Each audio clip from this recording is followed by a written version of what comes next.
al esófago y al duodeno. ¿Cuál es la importancia de quitar esta parte del estómago, que es el 80% del estómago? A eso se le llama manga gástrica o sleeve gástrico. ¿Y cuál es la importancia de esto? Que sabemos que en el fondo del estómago, en el fondo gástrico, es donde se secretan las células productoras, se encuentran las células productoras de grelina. ¿Y se acuerdan qué función tiene la grelina? ¿Aumenta el apetito? Aumenta el apetito. Entonces, todavía no están bien claros los mecanismos o la fisiopatología de cómo el hacer este tipo de cirugías ayudan a mejorar el metabolismo de los pacientes. Por eso también ya está este término de cirugía metabólica.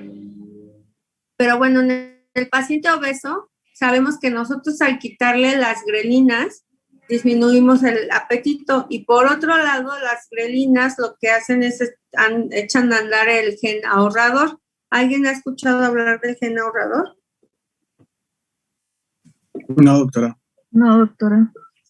Bueno, nosotros se dice que tenemos, y principalmente la población mexicana, tiene algo que se llama ahorrador, que lo que hace que tenemos, nuestras células tienen la información genética de que si nos sometemos a ayunos prolongados de más de 8 horas, estas grelinas van a echar a andar ese gen para que todo lo que comamos lo absorbemos y primero saturemos todo nuestro almacén de glucógeno y una vez que a nivel del hígado, y una vez que está saturado el almacén de glucógeno en el hígado, vamos a hacer vamos a formar ácidos grasos y es la forma como va a almacenar el hígado los nutrientes que estamos comiendo para prepararse para otro ayuno prolongado.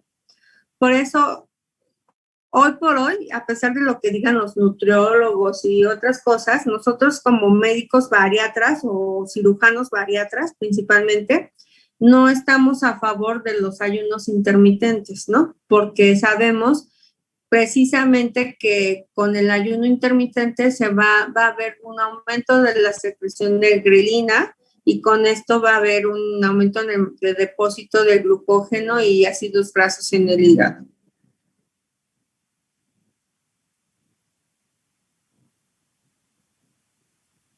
Gracias, doctora.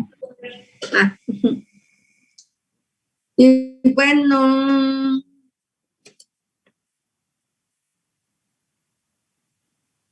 ¿aquí se quedaron? Sí, doctora. Sí. Pues les comentaba que se cree que la fisiopatología por el cual la obesidad favorece el cáncer de colon es porque hay una coproestasis, o sea, la materia fecal y los ácidos grasos se van pegando a las paredes del intestino y esto va creando un proceso inflamatorio que va a generar mayor apoptosis y metaplasia celular. Así como directamente tiene que ver con los niveles de insulina. El hiperinsulinismo favorece también, crea una alteración a nivel del gen del DNA y esto favorece el crecimiento de células anómalas, así como el aumento del estrés oxidativo. Y estos tres factores combinándolos, pues favorecen la creación de displasias y principalmente en colon se pueden presentar adenomas de colónicos, que ya también hablamos de los pólipos o adenomas, el pólipo adenomatoso, y esto pues tiene un alto riesgo de cáncer de colon. Aquí vamos a ver que el riesgo de cáncer de colon en pacientes obesos es del 30 al 60%. Y se hizo un estudio donde se compara los pacientes con obesidad y los pacientes sin obesidad. Y vamos a ver el porcentaje que tienen estos pacientes en relación al cáncer del colon. principalmente en el recto. Vean ustedes, el riesgo en mujeres obesas es de 7.8, cuando en mujeres no obesas es de prácticamente 0, ¿no? El de sigmoides, el riesgo es alto en los dos géneros, tanto masculino como femenino. Y bueno, aquí aún así persiste alto en pacientes no obesos, pero en hombres no obesos, pero en mujeres no obesas disminuye. Y de los sitios más frecuentes donde aparece el cáncer de colon, principalmente sigmoides, colon descendente y ciego, ¿vale? Y pues de aquí ya terminamos, porque hablar de cáncer de colon, pues ya dimos esa clase. ¿Dudas, preguntas?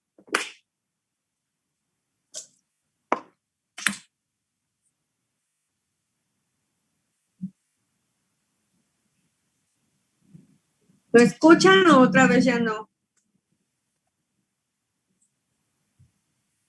Sí, lo escuchamos, doctora.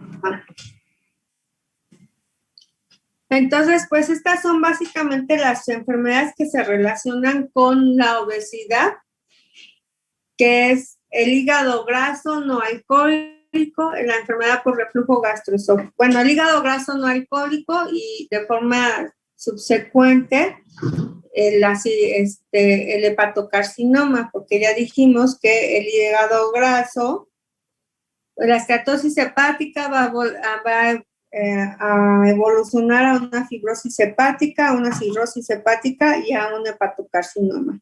Entonces, de las enfermedades que con mayor riesgo se relacionan con la obesidad, de las enfermedades gastrointestinales que se relacionan con la obesidad, es en número de frecuencia, principalmente hígado graso no alcohólico, enfermedad por reflujo gastroesofágico, cáncer de colon y cáncer de hígado. Doctora, también la enfermedad inflamatoria intestinal puede estar relacionada con la obesidad. No, de hecho casi no hay relación directamente con la enfermedad inflamatoria intestinal.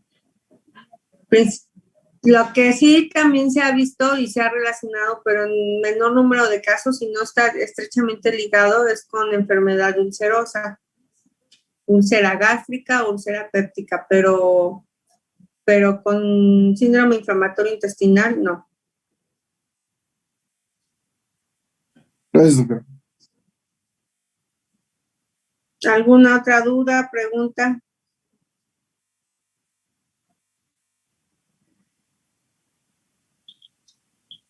Creo que no. Doctora, por ejemplo, en los niños, ¿cuál enfermedad es la más frecuente? En los niños obesos, el hígado graso no alcohólico.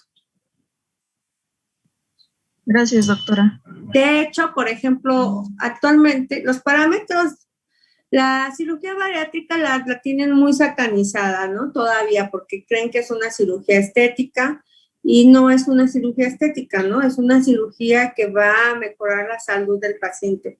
Yo siempre les digo a los pacientes, no es el peso que ganes, sino la salud, no es el peso que pierdas, sino la salud que ganas cuando te haces una cirugía bariátrica o una cirugía metabólica. Y anteriormente les decían nos decían a nosotros como cirujanos bariatras que no estaba indicado que les hicieran cirugía bariátrica. Actualmente ahora ya se sabe que la indicación de la cirugía bariátrica es a partir de los 10 años, porque antes decían que había que esperarse hasta que cumplieran la mayoría de edad. Entonces, espera hasta que un niño cumpla la mayoría de edad, son 8 años en que los niños ya presentaban complicaciones importantes.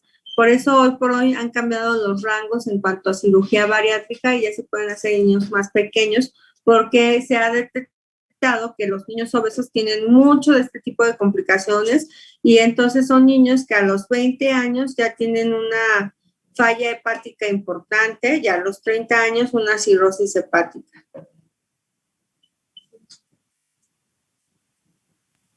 Gracias, doctora.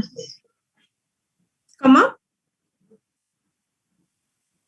No, digo que gracias. Doctora, ¿y estas cirugías bariátricas o metabólicas, en dónde se realizan? Hablando de, pues, de que la mayoría de la población no tiene los recursos económicos a lo mejor para pagar la cirugía particularmente. Bueno, por ejemplo, el hospital ¿cómo se llama este hospital? Hay uno de salubridad.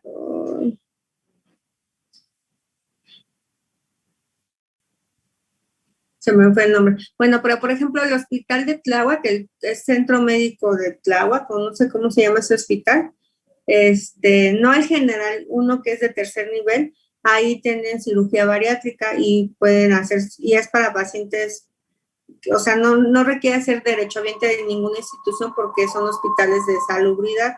Bueno, estos son hospitales de lo que antes llamaban Seguro Popular. También el Hospital de México realizan cirugía bariátrica y y también hay uno de los de trauma que realiza cirugía bariátrica, el Rubén Leñero, también tiene una clínica grande de cirugía bariátrica. Ok, doctora, gracias. Doctora, yo leí que se tardaban mucho los pacientes hasta llegar a ser candidato para cirugía bariátrica. En ese tiempo en el que tardan, ¿no pueden también estar presentando o agravando su daño hepático? No tanto, porque más bien el daño ya viene, o sea, los pacientes obesos son pacientes que tienen de años de obesidad, ¿no? Y el protocolo de obesidad no es tan tardado. Bueno, a lo mejor en estos hospitales de salubridad y esto, no es tan tardado, pero sí se tiene que realizar porque sí o sí se requiere de una valoración del endocrinólogo, valoración de la nutrióloga, ver qué tanto ese paciente tiene apego a las dietas, valoración de la psicóloga, valoración del neumólogo, porque la mayoría de los pacientes obesos tienen un síndrome restrictivo pulmonar, ¿no? O apneas del sueño, etcétera, etcétera. Entonces, sí se requiere de una valoración en donde es importante esta valoración integral para posteriormente llevar al paciente a cirugía, porque es lo que les digo, ¿no? A veces y en la priva, quien sí tiene los recursos para la priva, va y se opera y no lo vio nadie y son esos pacientes que se están licuando los tamales para comérselos, o son pacientes que su obesidad es principalmente porque comen muchos dulces, muchos azúcares, muchos chocolates, y eso pues no ocupa espacio en el estómago. Entonces, con todo y cirugía bariátrica se los siguen comiendo, ¿no? Ah, ok. Gracias, doctora.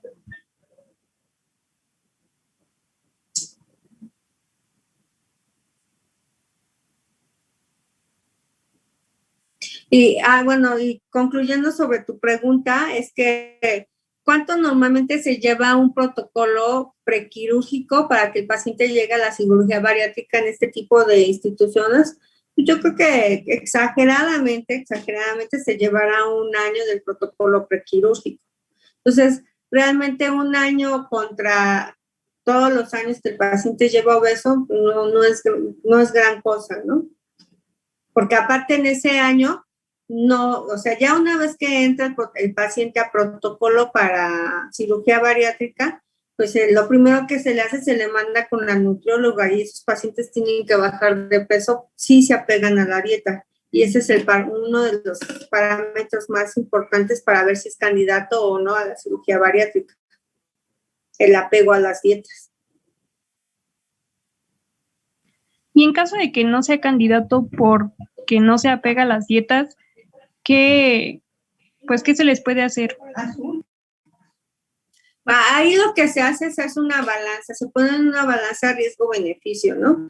porque el riesgo, a lo mejor sí tiene un riesgo importante de que ella tenga una falla cardiopulmonar importante, un síndrome restrictivo pulmonar o un síndrome de Piwik o una insuficiencia cardíaca importante, pues ahí se pone en una balanza y se le da prioridad a hacerle la cirugía, pero hay que hacerle un seguimiento estrecho posterior a la cirugía.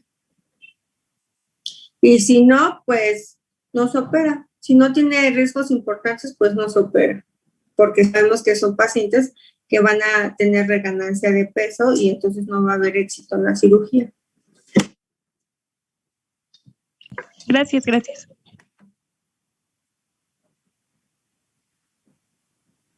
¿Ninguna otra pregunta? Y bueno, ya nada más para concluir, es que sabemos que todas estas enfermedades relacionadas a la obesidad se revierten cuando el paciente baja de peso. Excepto lo del hígado, ¿no? Que ya no hay vuelta atrás. Pero la hipertensión, inclusive la diabetes, puede ser reversible si el paciente baja de peso y cambia su estilo de vida.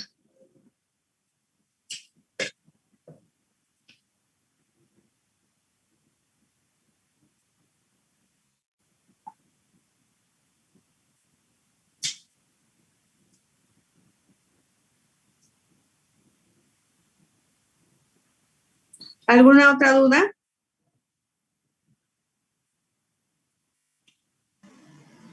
Creo que no, doctora. Creo que ya no, doctora.